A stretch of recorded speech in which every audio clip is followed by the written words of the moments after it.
श्री अश्वनी कुमार नेगी महाभागः अस्ति। एतेषां महोदयानां वयं स्वागतं कुर्मः। अन्ये च ये अत्र श्रोतारः सन्ति तेषां कृते अपि वयं सर्वे कृतज्ञाः स्मः। कारणं यदि संघे सभायां सर्वे मिलित्वा एव कार्यसंयोजनं कुर्वन्ति तर्हि संस्कृत भाषायां कृते सर्वत्र कल्याणं भविष्यति। वयं जानीमः अश्वनी कुमार नेगी महाभागः विषये संपूर्ण भारतवर्षे संस्कृत क्षेत्रेषु ये विद्वद्वर्याः सन्ति ते सर्वे जानन्ति। एते महोदयाः कोकिलकण्ठ स्वरः कवयः सन्ति। महोदयानाम् अहं बारं स्वागतं करोमि, अभिनन्दनं करोमि। अश्वनी कुमार महाभागः मूलतः हिमाचल प्रदेशीयः अस्ति। तेषां महोदयानां शिक्षा तु हिमाचल प्रदेशतः एका लघ्वी स्थानं जातं। तत्र कंबा ग्रामतः किन्नौर क्षेत्रतः प्रारंभिक शिक्षां प्राप्य पुनः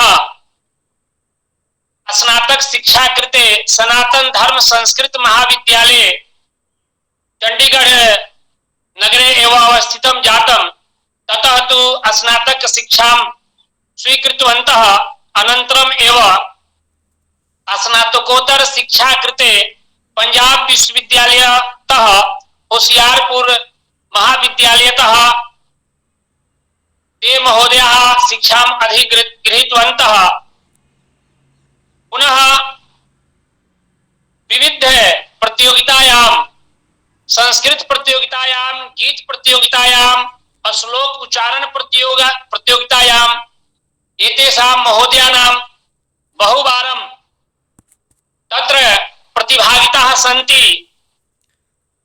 संस्कृत क्षेत्रे चंडीगढ़ संस्कृत अकादम्याः एते महोदयाः सदस्याः रूपेण सन्ति।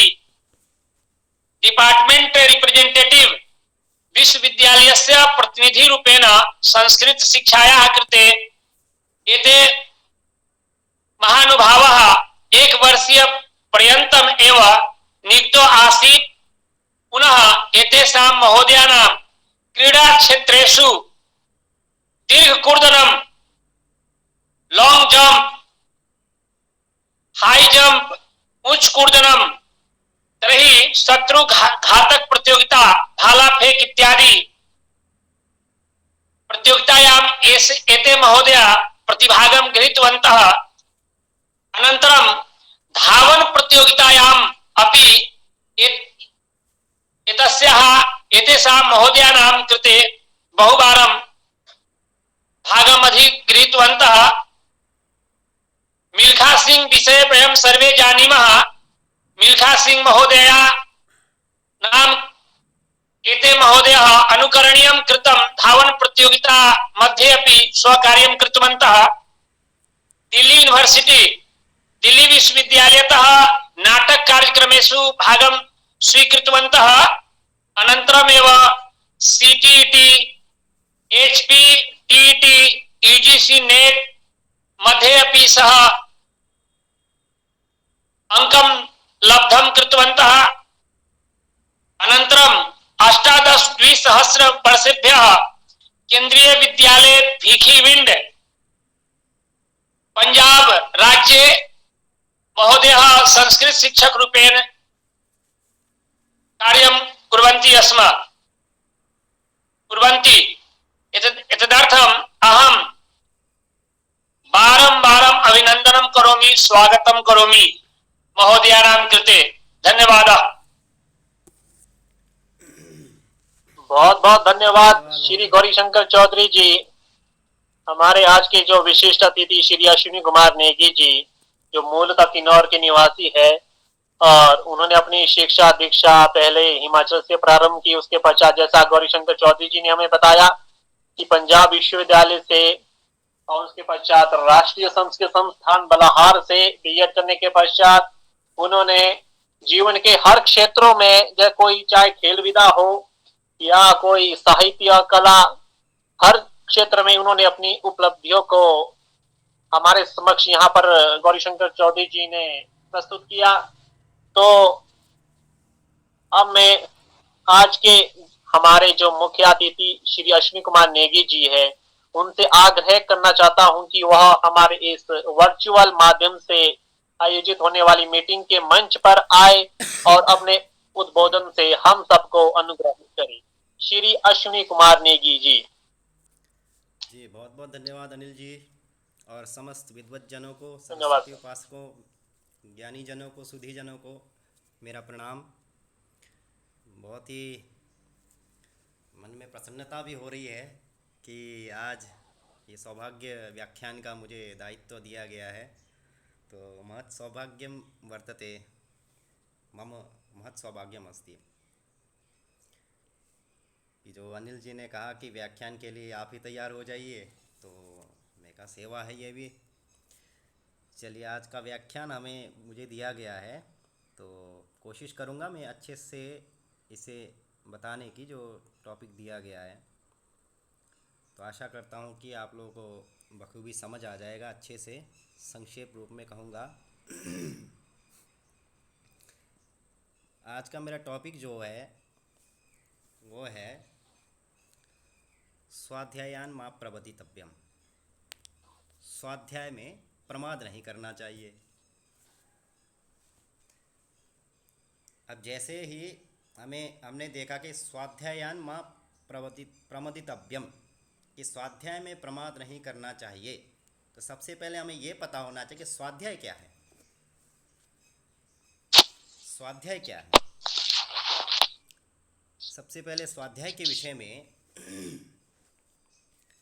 तैत्तिरीय उपनिषद के शिक्षावल्ली में 11वें अनुवाक में जो है मंत्र आया है स्वाध्याय के विषय में। वैसे तो कई ग्रंथों में स्वाध्याय के विषय में, लेकिन संक्षेप रूप में कहूँगा। सबसे पहले तैत्तिरीय उपनिषद में आता है, उसमें मंत्र है, वेदम अनुचाचार्योन्ते वासिनम अनुशास्ति सत्यम वद धर्मम चर स्वाध्यायान मा प्रमदः।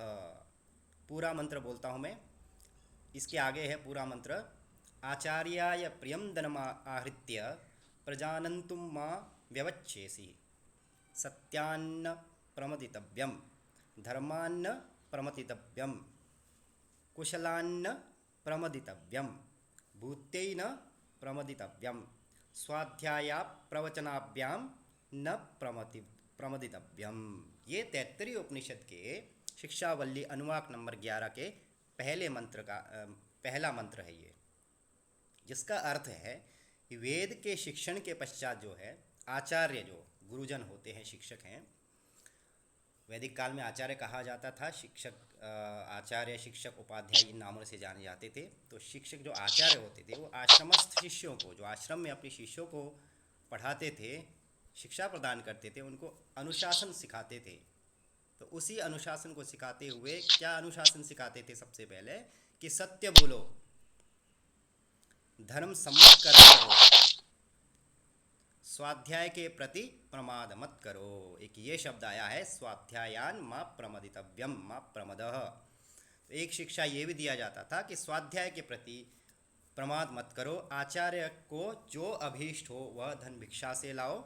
इस मंत्र का अर्थ बता रहा हूँ मैं ये। और संतान परंपरा का छेदन न करो, यानी गृहस्थ बनकर संतान उत्पत्ति का कर पितृऋण से मुक्त हो। सत्य के प्रति प्रमाद न होए,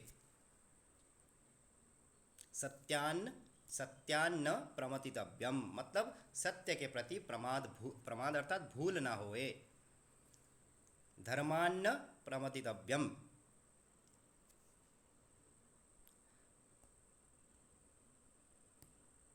सत्य से मुख न मोड़ो, धर्म से विमुख नहीं होना चाहिए।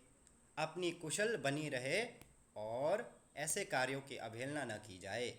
ऐसे कार्य की अवहेलना नहीं होनी चाहिए। ऐश्वर्य प्रदान करने वाले मंगल कर्मों से विरत नहीं होना चाहिए। और स्वाध्याय प्रवचनाभ्याम न प्रमदितव्यम, स्वाध्याय तथा प्रवचन कार्य की अवहेलना न होवे। ये जो है सबसे पहले स्वाध्याय के विषय में 33 उपनिषद में ये आचार्य जन जो अपने छात्रों को, विद्यार्थियों को, जो अपने शिष्यों को ये जो है शिक्षा देते थे। ये था स्वाध्याय के विषय में सबसे पहला मंत्र जो था वर्णन। अब मैं कहना चाहूँगा स्वाध्याय क्या है। सबसे पहले स्वाध्याय का पता होना चाहिए। अब ये हमें पता चल गया कि स्वाध्याय सबसे पहले कहाँ पर प्रयोग किया गया है, यहाँ पर वेदों में, हमारे 33 उपनिषद में। अब स्वाध्याय का क्या अर्थ है? स्वाध्याय का व्युत्पत्तिकरण करना चाहूँगा यहाँ, कि जैसे भारतीय परंपरा में स्वाध्याय का अधिक महत्व है, काफ़ी महत्व है, कि यहाँ पर स्वाध्याय में प्रमाद नहीं करना चाहिए, आलस्य नहीं करना चाहिए, लेजीपन नहीं करना चाहिए। स्वाध्याय के कई अर्थ है वैसे तो, हर अर्थ का जो है स्वाध्याय का जितने भी अर्थ निकलते हैं सभी अर्थों का जो है एक अपना विशेष महत्व रखता है। जो भी उनका जो अर्थ निकलता है, स्वाध्याय का जो भी अर्थ निकलता है, उन चीज़ों में प्रमाद नहीं करना चाहिए। ये नहीं कि स्वाध्याय सिर्फ पढ़ना ही है तो जो अर्थ पढ़ने का निकल रहा है तो उसमें प्रमाद नहीं करना चाहिए। जो अपने आप के आंतरिक चिंतन करने में अगर अर्थ निकल रहा है तो उसमें भी प्रमाद नहीं करना। कहने का अर्थ यहाँ पर प्रमाद नहीं करना चाहिए, ये कहा गया है यहाँ पर। इसका अर्थ ये है कि प्रमदितव्यम, प्रमाद नहीं करना चाहिए। केवल एक पर्टिकुलर शब्द के लिए नहीं है, जितने अर्थ निकलते हैं उन सब के लिए। ये भारतीय परंपरा में स्वाध्याय का अत्यधिक महत्व ये तो सभी जानते ही है। स्वाध्यायान माँ प्रमदः 33 उपनिषद का उद्घोष है ये। आदि काव्य वाल्मीकि रामायण का प्रारंभ भी यहीं से होता है। जैसे तपः स्वाध्याय निरतम, यहीं से होता है। देखिए स्वाध्याय का एक और शब्द कहाँ से आ गया, रामायण में भी कहा गया है। कितना महत्व रखता है स्वाध्याय। स्वाध्याय, तपः स्वाध्याय निरतम से होता है रामायण का प्रारंभ, जिसमें वाल्मीकि नारद को तप और स्वाध्याय में निरत बताते हैं। स्वाध्याय का योग दर्शन में भी उतना ही महत्व है। योग में स्वाध्याय का स्वरूप समझने से पहले आइए हम थोड़ा जानते हैं, स्वाध्याय शब्द को ही समझा जाए कि क्या है। यह तो सर्वविदित है कि स्वाध्याय का अर्थ क्या है, स्व जमा अध्याय। स्वाध्याय के संधि विच्छेद के अकॉर्डिंग क्या इसका बनता है अर्थ, स्व जमा अध्याय, ये बन गया स्वाध्याय। अब स्व का अलग अर्थ, अध्याय का अलग अर्थ। अब देखिए स्व जमा अध्याय, स्वाध्याय हो गया। अतः स्वाध्याय शब्द को समझने के लिए स्व और अध्याय दोनों ही शब्दों को समझना आवश्यक है। दोनों ही शब्द कौन से, स्व और अध्याय, इन दोनों शब्दों को समझना आवश्यक है। स्व के 4 अर्थ है। आत्मा, स्वयं आत्मा, आत्मीय, निज या जो अपने हैं, आत्मीय जन, आत्मीयता विशेष से है अर्थ। एक अर्थ है ज्ञाति और एक है धन। ये 4 अर्थ है, आत्मा, आत्मीय, ज्ञाति और धन। ये स्व के अर्थ है, स्व के 4 अर्थ है ये। इसका प्रमाण जो है स्वमज्ञाति धनाख्यायाम, पाणिनि सूत्र में भी आया है कि आत्मनीय, इसके लिए जो है स्व के अर्थ में जो है पाणिनीय सूत्र में भी कहा गया ये, कि पाणिनि जी ने भी सूत्र के माध्यम से कहा कि स्वमज्ञाति धनाख्यायाम, यह पाणिनि सूत्र। और स्वे स्वाहा आत्मीया इत्यर्थ आत्मान इति वा ज्ञाति धनवाचिनस्तु स्वाहा ज्ञातयो अर्था वा, ये वैयाकरण सिद्धांत कौमुदी में कहा गया है। यह सिद्धांत कौमुदी का वचन है। स्वाध्याय शब्द में आत्मा और आत्मीय अर्थों में स्व का प्रयोग है।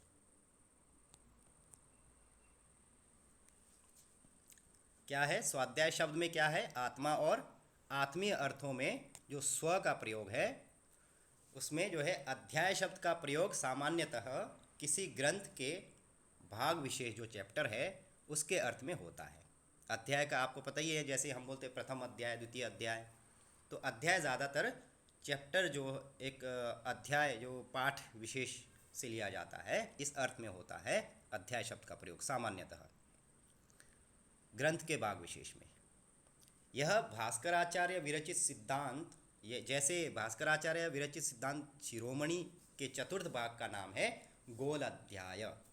यहाँ भी अध्याय शब्द आया, गोलाध्याय, लेकिन अध्याय यहाँ किस शब्द के लिए आया? यहाँ पर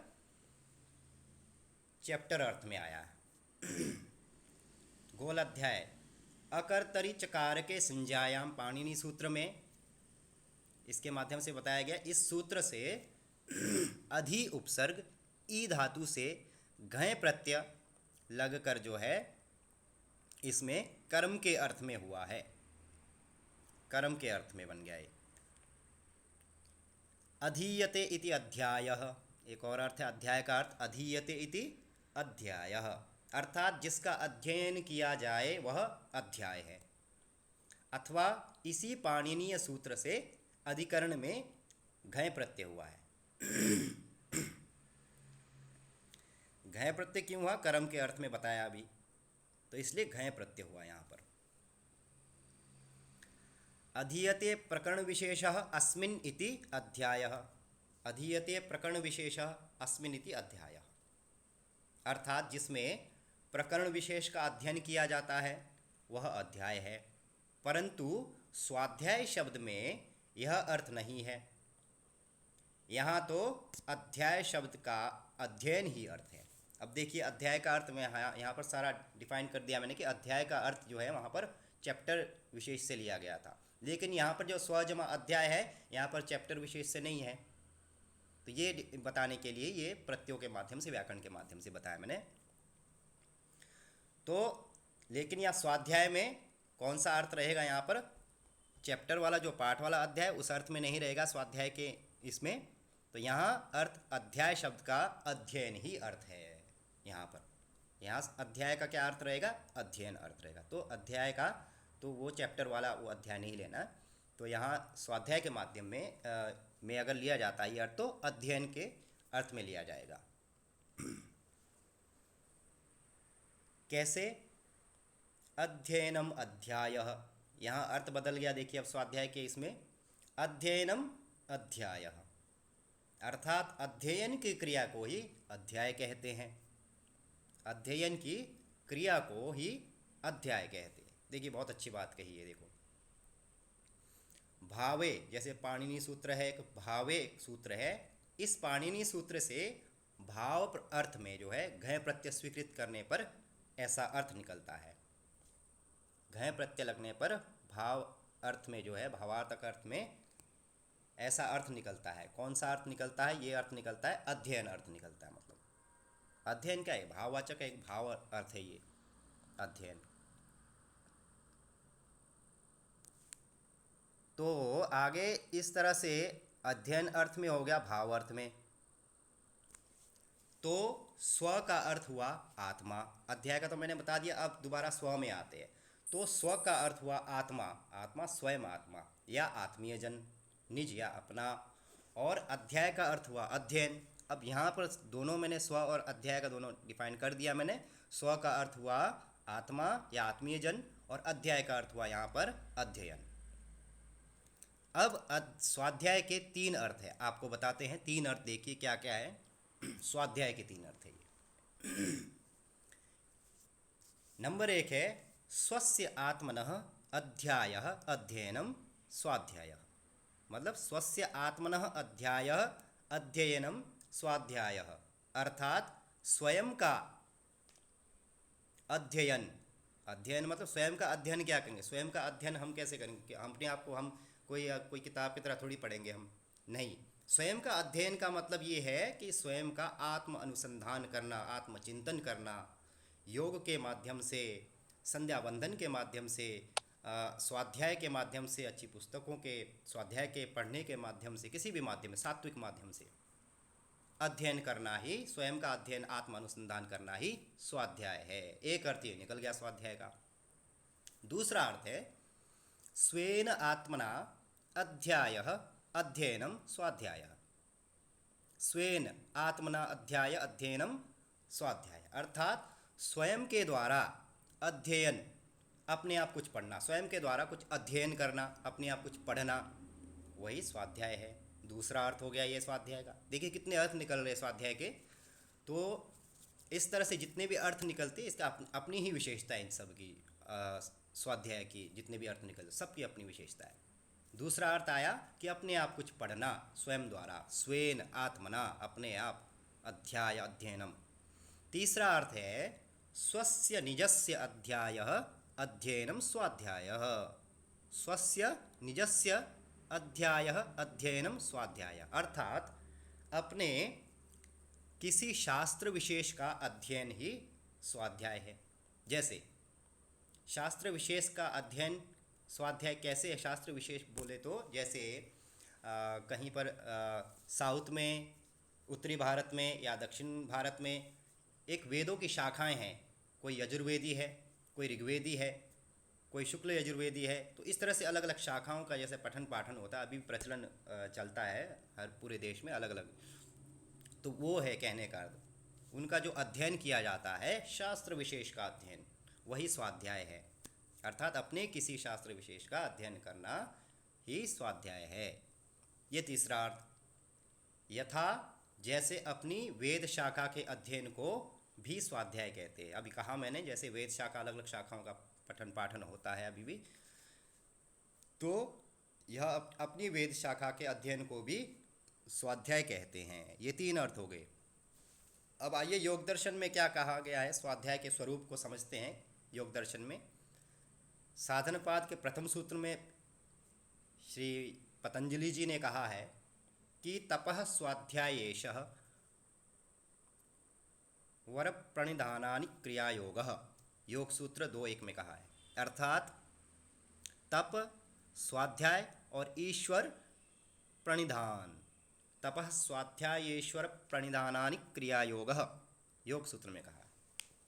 तप, स्वाध्याय और ईश्वर प्रणिधान, इन तीनों का समाहार क्या है? क्रियायोग है। एक क्रियायोग है, ये तीनों का समाहार, तीनों का एक जुड़ाव जो है एक क्रियायोग है, योग सूत्र में कहा है। तप है, स्वाध्याय और ईश्वर प्रणिधान। अगर तप है, स्वाध्याय नहीं है, ईश्वर प्रणिधान है, तप और ईश्वर प्रणिधान दो है, तो उससे भी कुछ नहीं होगा। बिना स्वाध्याय का किसी की कोई महत्ता नहीं है।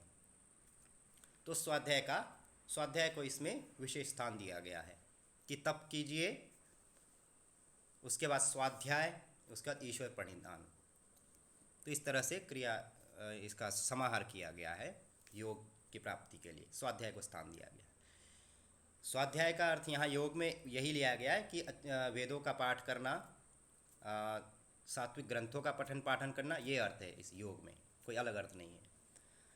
योग सूत्र पर व्यास भाष्य में स्वाध्याय की व्याख्या है कि व्यास भाष्य में, योग सूत्र का जो व्यास भाष्य है उसमें स्वाध्याय की व्याख्या कैसी की गई है? स्वाध्याय प्रणवादि पवित्राणाम जपो मोक्ष शास्त्राध्ययनम वा।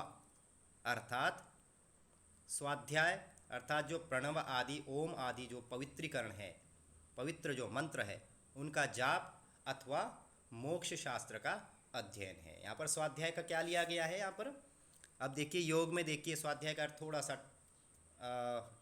अलग है, थोड़ा सा डिफरेंट है कि ओम का उच्चारण, पवित्रीकरण मंत्र मतलब जो पवित्र करने वाले जो मंत्र है उनका जप करना, मोक्ष शास्त्र कौन से है? जो भी हमारे वेद है, पुराण है, जो भी सात्विक ग्रंथ है, उनका अध्ययन करना ही यहाँ पर स्वाध्याय है। यहाँ पर दो और बढ़ गए। देखिए स्वाध्याय में, योग में प्रणव का उच्चारण और पवित्र मंत्रों का उच्चारण, ओम का उच्चारण और पवित्र मंत्रों का उच्चारण करने को स्वाध्याय कहा गया है। और वेद का उच्चारण अध्ययन तो पहले भी मैंने कहा था, लेकिन यहाँ योग में भी है, यहाँ दो और बढ़ गए। वेद के अध्ययन के साथ प्रणव और पवित्र मंत्रों को और एक्स्ट्रा जोड़ दिया यहाँ पर स्वाध्याय योग में। देखिए दो और जुड़ गए।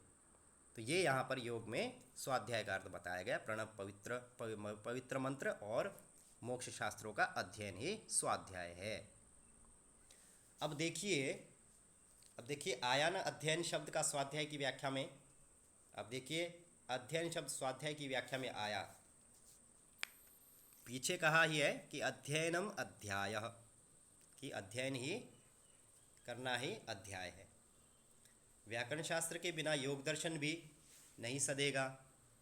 व्याकरण शास्त्र के बिना कोई भी शास्त्र सदता है भला क्या? नहीं सध सकता ना। व्याकरण के बिना तो कोई भी शास्त्र चल नहीं सकता। व्याकरणम मुखम स्मृतम, व्याकरण तो मुख है वेद का, तो व्याकरण ही बताता है कोई गलती हो तो, कोई त्रुटि हो तो व्याकरण ही बताएगा कि यहाँ गलत है, इसका ये अर्थ है, इसका ये अर्थ है। तो अध्ययनम, अध्याय व्याकरण कह रहा है। ठीक है, व्यास के अनुसार स्वाध्याय दो प्रकार का है। ओम आदि मंत्रों का जप भी क्या है, स्वाध्याय है। कहाँ बोला है, व्यास जी ने कहा है योग भाष्य में। ओम आदि मंत्रों का जप स्वाध्याय है, और मोक्ष शास्त्रों का अध्ययन भी स्वाध्याय है। ओम आदि मंत्रों का जप स्वाध्याय क्यों है? ओम आदि मंत्रों का जप आत्मा का अनुसंधान है, आत्मा का अध्ययन है, अतः स्वाध्याय है। क्योंकि मंत्रों का जप क्या है, आत्मा का अनुसंधान है और आत्मा का स्वयं का अध्ययन है। मतलब इससे जो है, मंत्रों से जो है बॉडी में जो है बहुत फ़ायदे होते हैं, बॉडी को, शरीर को पॉजिटिव रेज आते हैं। तो स्वयं का अनुसंधान है और स्वयं का अध्ययन है मंत्रों का जप, इसलिए इसको स्वाध्याय की श्रेणी में रखा गया है। ये हुआ स्वस्य आत्मनः अध्यायः अध्ययनम स्वाध्यायः। मोक्ष शास्त्रों का अध्ययन स्वाध्याय क्यों है? मोक्ष शास्त्र तो आत्मा से भिन्न है, अतः मोक्ष शास्त्रों का अध्ययन आत्म अनुसंधान नहीं है।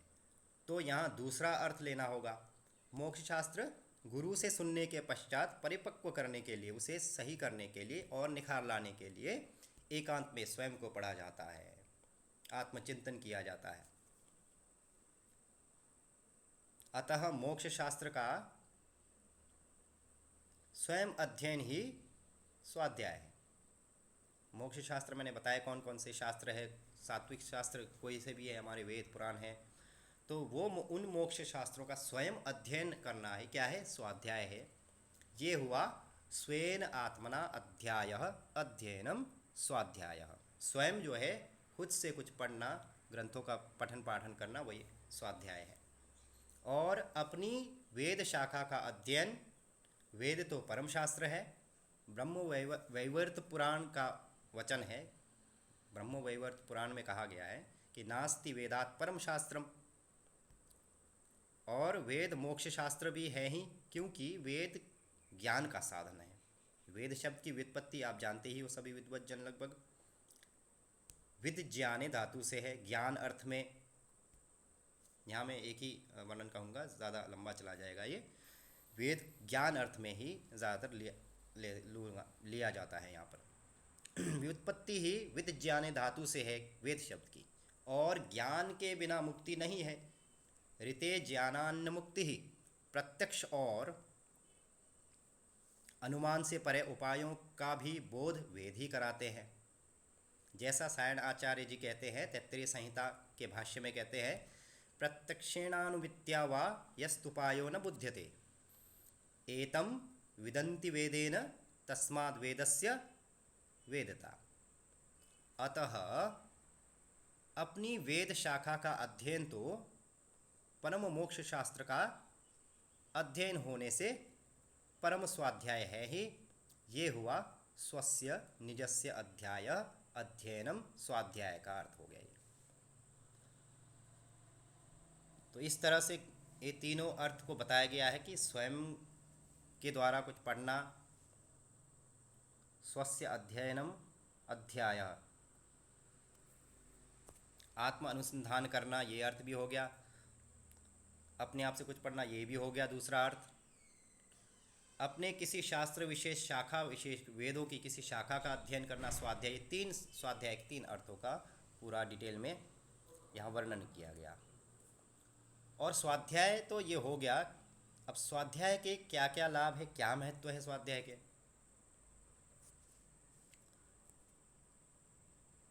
स्वाध्याय का सद्गुणों के विकास का साधन है स्वाध्याय। स्वाध्याय मोक्ष का मार्ग है। सभी उपासनाओं का प्रेरक और मार्गदर्शक है स्वाध्याय। सभी रोगों की दवा है स्वाध्याय।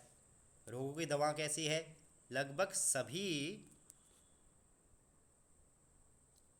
आम शारीरिक रोगों से जो है क्या, हृदय रोग, ब्लड प्रेशर, डायबिटीज़ आदि जो है, मानसिक तनाव को आदि जो है प्रमुख जो कारण जो है बना है,